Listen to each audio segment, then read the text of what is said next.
ইসলামী আন্দোলন বাংলাদেশ এর মূল লক্ষ্য উদ্দেশ্য হল দুনিয়াতে শান্তি, আখেরাতে মুক্তি। আজকে 53 বছর স্বাধীনতার পরেও আমাদের দেশের মানুষের যে চিন্তা এবং আমাদের মানুষের যে আশা-আকাঙ্ক্ষা ছিল, যারা দেশ পরিচালনা করেছে এরা কিন্তু আমাদেরকে সেই আশা পূরণ করতে পারে নাই। বরঞ্চ আমরা দেখেছি এদের পরিচালনায় এই দেশটা একবার দুইবার নয় 5 বার চোরের দিক থেকে, দুর্নীতির দিক থেকে তাম দুনিয়ার ভিতরে ফার্স্ট বানিয়েছে। এদের পরিচালনা আমরা দেখেছি প্রায় ফ্যাসিস্ট আওয়ামী লীগ সরকারের সময় যে প্রায় 28 লক্ষ কোটি টাকার মতো এদেশ থেকে বিদেশে পাচার করেছে। সদ্য ভূমিমন্ত্রী আওয়ামী লীগের সময় প্রায় 3টা দেশের মধ্যে প্রায় 620টার মতো বাড়ির সন্ধান পাওয়া গেছে, যার মূল্য প্রায় 5700 এত কোটি টাকা। এক কথায় আয়না ঘরের মতো আইয়ামে জাহিলিয়াতের সেই বর্বর রচিত ইতিহাস আমরা এদেশে সেই চিত্র দেখেছি। হাজার হাজার মায়ের কোল সন্তান হারা হতে আমরা দেখেছি। শত শত আমার ভাইরা তারা জীবনের চক্ষু হারিয়ে ফেলছে, আলোর আর কোনোদিন তারা দেখবে না। এই 53 বছর পরে এই দেশ পরিবর্তনের একটা সুযোগ এসেছে। 5ই আগস্ট 2024, কথা ঠিক না? তখন আমরা অন্তর্বর্তীকালীন সরকারে প্রধান যে বলেছিলেন তা 3টা কমেন্ট জাতির কাছে। একটা হলো সংস্কার, আর একটা হলো বিচার, আর একটা হলো জাতীয় নির্বাচন। কিন্তু আমাদের দুঃখ সহকারে বলতে হয়, সংস্কার এবং বিচারের ব্যাপারটা যদি আপনাদের কাছে প্রশ্ন করি, আমাদের যে চাহিদা আকাঙ্ক্ষা সেটা কি আসলে বাস্তবে সংস্কার হয়েছে? দেখেন, আপনারাই বলেন না। দৃশ্যমান বিচার হয়েছে? এর আগেই জাতীয় নির্বাচন ঘোষণা করেছে। তখন একটা দল কিন্তু আমাদের বিরুদ্ধে তারা বলা শুরু করেছে আমরা নির্বাচনকে পিছিয়ে দেওয়ার জন্যে এবং বিভিন্ন ষড়যন্ত্র করছি বন্ধ করার জন্যে। নাউজুবিল্লাহ।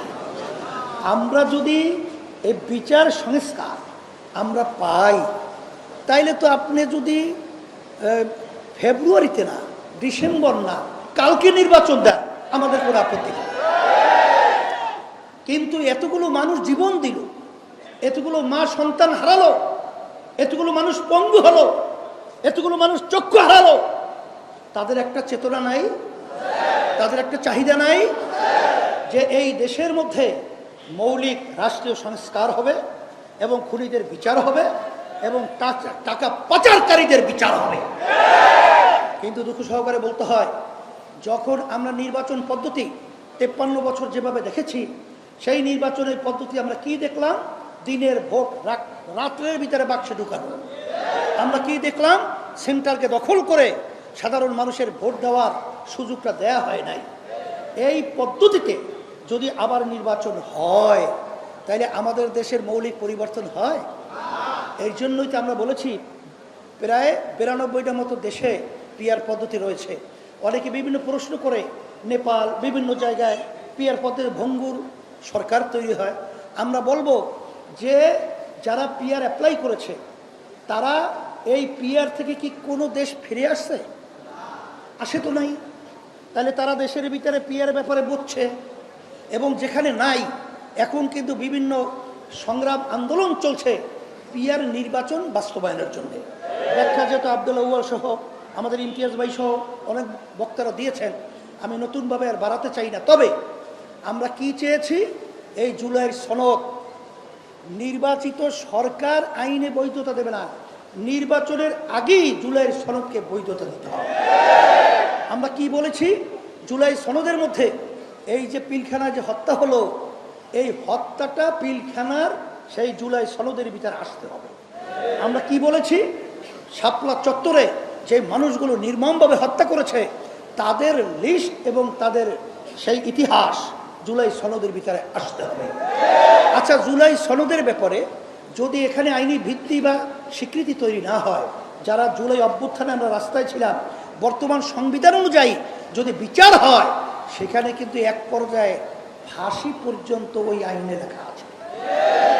তাহলে সেখানে আপনারা যেহেতু জুলাই সনদের ভিত্তি আপনারা চান, তাইলে নির্বাচনের পরে কেন আগে দিতে সমস্যাটা কোথায়?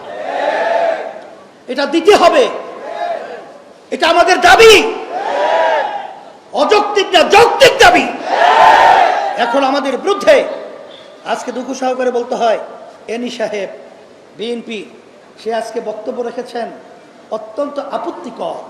সেখানে আমাদের ব্যাপারে ভণ্ড শব্দ ব্যবহার করে, সেখানে সে ব্যবহার করে আমরা কি ফ্যাসিস্টের সহযোগী ছিলাম। আমি বলবো এই প্রশ্ন আপনার জাতির কাছে বা কাউকে না শুনিয়ে আপনি আপনার দলের সেক্রেটারি জেনারেল মহাসচিব মির্জা ফখরুল সাহেবের কাছে জিজ্ঞাসা করেন, আপনি বরকতুল্লাহ ভুলু সাহেবের কাছে জিজ্ঞাসা করে দেখেন, আপনি মেজর হাবিব সাহেবকে জিজ্ঞাসা করে দেখেন যে ফ্যাসিস্টের বিরুদ্ধে ইসলামী আন্দোলনের ভূমিকা কি ছিল, অবস্থান কি ছিল। মিথ্যা বলে দিনকে রাত পালাবেন না, এতে ফিরে আসবেন, এটা আপনাদেরকে অনুরোধ করছি। সেই হিসাবে পরিষ্কারভাবে আমি বলছি, কারা দোষর ছিল, কারা খুনিদের, তাদের বিচার না হওয়া পর্যন্ত দল নিষিদ্ধের ব্যাপারে আপত্তি জানায়, এটা বাংলাদেশের জনগণ জানে। জুলাইয়ের চেতনা কি, এটা আপনাদের ভার্সিটি যাবি, সেখানে নির্বাচনের মধ্যে আপনাদেরকে কলঙ্ক ইতিহাস রচনা করেছে, এরপরে আপনাদের বুঝেছে না।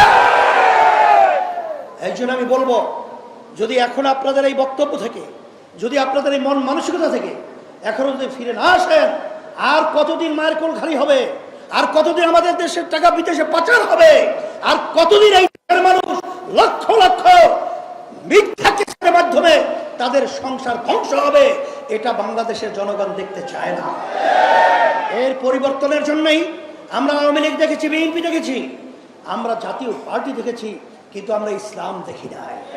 যে দেশের ভিতরে ৯৯% মতো মুসলমান বসবাস করে, সেই দেশের মুসলমানদের চাহিদা হলো ইসলামী রীতি আদর্শের সাথে জড়ায় থাকা, সাথে সাথে অন্য জাতিরাও ইসলামকে এর জন্য গ্রহণ করবে, কারণ জান মাল ইজ্জতের নিরাপত্তার গ্যারান্টি হলো সেই নীতি আদর্শের নাম হলো ইসলাম। আমি আর কথা বেশি লম্বা না করে, আপনারা কষ্ট করে এসেছেন, প্রশাসন আমার ভাইদেরকে এবং সাংবাদিক ভাইদেরকে ধন্যবাদ জানাচ্ছি। আমরা যেন সব একাকার হয়ে 53 বছর আমাদের দেশটা মাজা সোজা করে দাঁড় হতে পারে নাই, আমরা যেন আর বিদেশেদের দালাল না হই, বিদেশেদের আর আমরা তাবেদারি না হই, আমরা যেন আর এই চাঁদাবাজ, খুনি এবং জালে মিথ্যুকদের সহযোগী না হই। এই পরিবর্তনের জন্যই এই অশান্তির আগুন বাংলাদেশে ধাউ ধাউ করে জ্বলছে। এই শান্তির প্রতীক হাত পাখা, এই হাত পাখার বাতাসের মাধ্যমে এই দেশকে শান্তি করে দুনিয়াতে শান্তি, আখেরাতে মুক্তির লক্ষ্যে আমি আপনাদের সন্তান, আমি আউয়াল সাহেব, আপনারা তো পরিচিত আছে জানেন, তার হাতে উঠিয়ে দিয়ে আপনাদের সামনে আমানত হিসেবে রেখে গেলাম। আল্লাহ যেন ইসলামের পক্ষে, হাত পাখা পূর্তির পক্ষে ঢাকা 10-এর এই আসনের প্রার্থী আল্লাহ যেন বিজয় দান করেন। রব্বানা আতিনা ফিদ দুনিয়া হাসানা ওয়া ফিল আখিরাতি হাসানা ওয়া কিনা আযাবান নার বিরহমাতিকা ইয়া রাব্বাল